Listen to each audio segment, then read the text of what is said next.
के लिए। ओके, चलिए सचिन और स्वाति, आज आपको मैं यहीं शुक्रिया बोलूँगा क्योंकि आज थोड़ा थैंक यू। समय की कमी है हमारे पास। और हमारे साथ जुड़ने के लिए बहुत बहुत धन्यवाद। अब हमारे साथ बिग मार्केट वॉइसेस में जुड़ गए हैं वाइट ओक कैपिटल मैनेजमेंट के सीईओ आशीष सोमैया।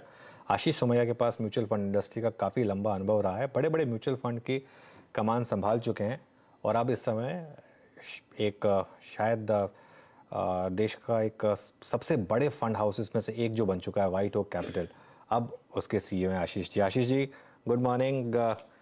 कल मैं एक बहुत ही अनुभवी फंड मैनेजर से मिला, उनसे 1 घंटे बात की। उन्होंने कहा कि ये मार्केट इतनी टायरिंग है क्योंकि गिर भी नहीं रही है मार्केट, ऐसा नहीं है कि गिर रही है, मतलब चल नहीं रही है वो अलग बात है, लेकिन गिर भी नहीं रही है। तो एटलीस्ट कुछ मतलब ये हो जाए कि कुछ चलो करेक्शन खत्म हो रही है। टाइम वाइज ज़बरदस्त करेक्शन इस मार्केट में, आपकी अप्रोच क्या रहेगी अब? नहीं, मैं अनुज सर बिल्कुल अग्री करता हूँ। इनफैक्ट मैंने कहीं पे बताया था कि एक बिल्कुल थकाने वाला मार्केट है। क्योंकि लोग क्या होता है कि अगर मार्केट में तेजी हो या मंदी हो तब भी लोग इससे एंगेज रहते हैं और इंटरेस्टेड रहते हैं। लेकिन अगर कोई मूवमेंट नहीं है और हम जैसे अभी 18 महीने निकल गए, हम लोग ये 17-18 हजार के रेंज में ही है, तो इससे एक तरीके से इनडिफरेंस आ जाता है मार्केट को लेकर के। और अगर हम पोर्टफोलियोज को भी देखें, इंडेक्स को भी देखें, तो क्या होता है कि अगर 10 रुपए का एनएवी समझिए 8 रुपया हो जाता है, तब तो सबको समझ में आता है कि 20% करेक्शन है। लेकिन पिछले 18 महीनों में फर्ज कीजिए कि 10 का एनएवी 10 है, मार्केट सेम रेंज में है, लेकिन अगर आप ईपीएस के अनुसार देखें तो 20% करेक्शन है। हमारे जैसे पोर्टफोलियोज जो ईपीएस और पीई मल्टीपल के बजाय asset light free cash flow देखते हैं, तो 35 से 40% का करेक्शन है, प्योरली अगर आप टाइम करेक्शन या वैल्यू करेक्शन देखें तो। लेकिन ये नोटिस नहीं होता है। दाम गिरने पे तुरंत नोटिस होता है, लेकिन मार्केट अगर सेम रेंज में आपको थका दे तो वैल्यू करेक्शन शायद लोग नोटिस नहीं कर पाते हैं। ओके, ठीक है। चलिए, तो ये लेकिन फिर इस समय आप क्योंकि एक फंड मैनेजर हैं और लगातार आपको पैसा तो हम अज्यूमिंग मिल ही रहा होगा, आप डिप्लॉय कहाँ कर रहे हैं फंड्स इस समय? सो अनुज सर, एक्चुअली पिछले 1.5 साल में अगर मैं बताऊं तो वैसे पोर्टफोलियोज में रीबैलेंस भी हुआ है, सेक्टर रोटेशंस भी हुए हैं। तो अगर आप देखें पिछले 1 से 1.5 साल में 2022 के मिडिल में शायद बैंकिंग का वेटेज बढ़ाया गया। उसके बाद क्योंकि हम लोग ज्यादा ग्लोबल कमोडिटीज और मैक्रो लिंक सेक्टर्स में इन्वेस्ट नहीं करते हैं, लेकिन डेफिनेटली एक तरीके से केपेक्स रिकवरी के को ध्यान में रखते हुए इंडस्ट्रियल्स का वेटेज भी बढ़ाया गया। तो पिछले 1 आध साल की अगर मैं बात करूं तो इंडस्ट्रियल्स का वेटेज बढ़ा है कुछ एक्सटेंड तक। जब बहुत पिटाई हो गई तो लोअर लेवल पे आईटी स्टॉक्स का भी थोड़ा बहुत वेटेज बढ़ाया गया है रिसेंट टाइम्स में। और जैसा मैंने बताया, मिड 2022 के बाद प्राइवेट सेक्टर बैंक्स का भी वेटेज बढ़ाया गया है। और इसके अलावा जो पोर्टफोलियो में एक तरीके से आप ओवरवेट बीएसई 500 के मुकाबले ओवरवेट देख सकते हैं, वो डिस्क्रिशनरी कंजम्पशन में ओवरवेट है और फार्मास्यूटिकल्स में भी माइनर सा ओवरवेट है। अच्छा, आशीष जी गुड मॉर्निंग। मैं वीरेंद्र बोल रहा हूँ दिल्ली स्टूडियो से। आपने मिड कैप आईटी का जिक्र भी किया और अब कुछ दिनों बाद यस अर्निंग सीजन भी शुरू होने वाला है आशीष जी। ये एक खेमा जिसने बैंकों ने सब पिछला जो क्वार्टर रिपोर्टेड क्वार्टर था सबसे स्ट्रॉन्ग नंबर्स पोस्ट किए। For instance ICICI bank, for instance SBI, even the mid cap banking space in the PSU basket Canara bank. इनका ये डिप बतौर इन्वेस्टर आपको एक्यूमुलेट करना चाहिए क्या? आपका मानना क्या है? अब चाहे वो यूएस के कुछ इश्यूज के चलते डिप आया हो या फिर अदानी सागा के चलते कुछ डिप आया हो, ये डिप क्या बाय करने लायक है? सी बेसिकली अगर आप बैंक्स का देखें तो मुझे लगता है ज्यादा इम्पैक्ट सेंटिमेंट को लेकर हुआ है और ज्यादा इम्पैक्ट एफआई सेलिंग को लेकर के हुआ है। लेकिन चीज हमको देखनी चाहिए कि यूएस का बैंकिंग का सिनेरियो क्या था कोविड के पहले, किस तरीके का वहाँ पे इकोनॉमिक ग्रोथ था, किस तरीके का वहाँ पे क्रेडिट ग्रोथ था। और उसके सामने अगर आप हमारा बैंकिंग सिस्टम देखें तो हम उसको काउंटर सिक्लिकल थे। तो उसके पहले हमारे यहाँ पे केवल रिपेयर वर्क और कंसोलिडेशन चला। कोविड के पहले system level credit growth zero था। तो हमारे यहाँ पे क्रेडिट ग्रोथ आया पिछले 1 1.5 साल में।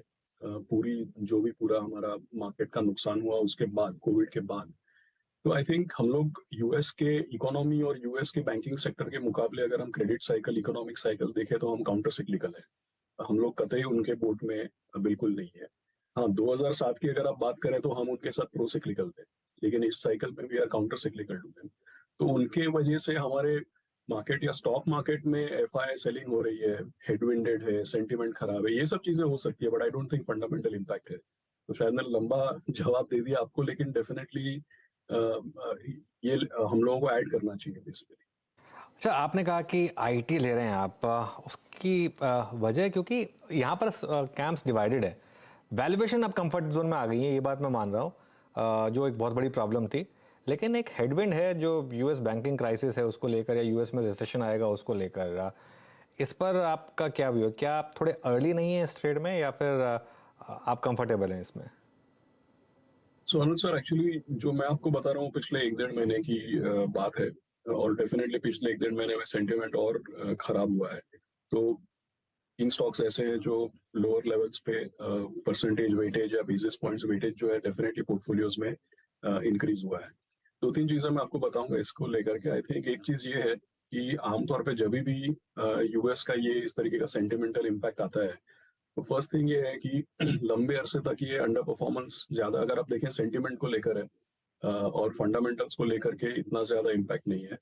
दूसरी बात, 2007 के कंपैरिजन में आज अगर आप देखेंगे तो आईटी का रेलेवेंस, आईटी का प्रोमिनेंस, किस तरीके का बिजनेस हो रहा है, और अगर आप मैनेजमेंट कमेंट्री भी देखें, जैसे वीरेंद्र जी ने बताया, अब रिजल्ट स्टार्ट होंगे तो मैनेजमेंट कमेंट्री और इम्पोर्टेंट रहेगी, गाइडेंस और इम्पोर्टेंट रहेगा।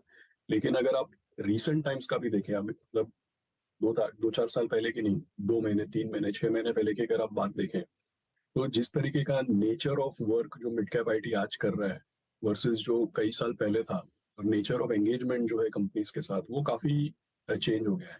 लास्ट थिंग मैं ये कहूंगा कि आज जो आईटी का काम है वो प्योरली बिजनेस या स्ट्रैटेजी रिलेटेड है। अभी 10-15 साल पहले आप देखें तो आईटी का यूजेज जो था वो पूरा का पूरा एफिशिएंसी, कॉस्ट कटिंग, प्रोडक्टिविटी इसको लेकर था। लेकिन आज अगर आप देखें तो IT is the main business, digital is the business, it's not just that कि बिजनेस इज डिजिटल। सो मुझे ऐसा लग रहा है कि और जैसा मैंने पहले बताया कि जब भी सेंटिमेंट खराब होता है यूएस इकोनॉमी को लेकर के, तो सेंटिमेंट की वजह से दाम गिरते हैं, बट बिजनेस इम्पैक्ट उतना नहीं दिखता है जितना सेंटिमेंट में लोग डिफेंसिव हो जाते हैं। अच्छा आशीष जी, अभी क्योंकि आईटी का जिक्र हुआ और रेट्स का जिक्र हुआ, तो एक जो चेन इम्पैक्ट होता है जो हमने 2021 में देखा, आई मीन नए घर की चाह अपने छोटे घर को बड़ा करना, अब वो बिल्कुल उल्टा हो चुका है। आई मीन उस वक्त अब क्योंकि आईटी में सैलरी कट्स और थोड़े से अगर आप देखें, आई थिंक जो ये रेट्स का बढ़ना, दो चीज़ अगर आप देखें शायद थोड़ा सा इस पूरे स्पेस के लिए, रियल स्टेट्स के लिए थोड़ा पेनफुल है। Look at Godrej properties, just for instance of Godrej properties, 1/3 हो गया स्टॉक, वहाँ से आधा हो गया। डीएलएफ में पेन है, और इसका एक चेन रिएक्शन हमको विजिबल है रियल स्टेट एंसिलरी स्पेस में भी। For instance Polycab, Astral, Century Ply, जिन जिन थीम्स पे आप पैसा बना चुके हैं, क्या उनको आप कैश में कन्वर्ट करना चाहिए, specially real estate and real estate ancillary? Definitely, जैसा मैंने पहले भी बताया, पिछले 1-1.5 साल में पोर्टफोलियोज में रोटेशन हुआ है, और जो अभी हमने आईटी की चर्चा की वो पिछले 1-2 महीने का शायद उसको आप बोल सकते हैं कि एक तरीके से काउंटर सिक्लिकल या कॉन्ट्रा बिहेवियर था। लेकिन पिछले 1-1.5 साल में कुल मिलाकर अगर मैं बोलूँ तो 30-35% पोर्टफोलियो में रोटेशन हुआ है। सो डेफिनेटली अगर आप देखें तो कहाँ पे पैसा बन रहा था और आगे जाके कहाँ पे बन सकता है, उसमें एक तरीके से रोटेशन की गुंजाइश है। दूसरी बात आपने जो बताया जैसे रियल एस्टेट है, अभी ये भी क्या है कि आगे जाके हम लोग को अगले 3-6 महीने वॉच करना पड़ेगा। मैं आपको बता रहा हूँ क्यों, क्योंकि रियल एस्टेट एक ऐसी चीज है कि अगर आप प्राइमरी सेल्स अगर आप देखें तो जैसे शेयर बाजार डेफिनेटली फ्यूचर को फोरकास्ट करता है और शेयर बाजार डिफेंसिव हो चुका है, लेकिन एक्चुअली अगर आप सेल्स देखें तो रियल एस्टेट में ये भी बिहेवियर है कि जब दाम बढ़ता है तो कई लोगों को फियर ऑफ मिसिंग आउट वाला मूड बन जाता है। दूसरी बात ये भी है कि केवल इंटरेस्ट रेट नहीं, लेकिन अफोर्डेबल और कॉन्फिडेंस, खुद के अर्निंग्स पे कॉन्फिडेंस, इकोनॉमी पे कॉन्फिडेंस, काफी चीजों को लेकर के लोग अल्टीमेटली रियल एस्टेट में जाते हैं। और 2010 टू 2020 का दशक ऐसा था जहां पे real estate became a bad word.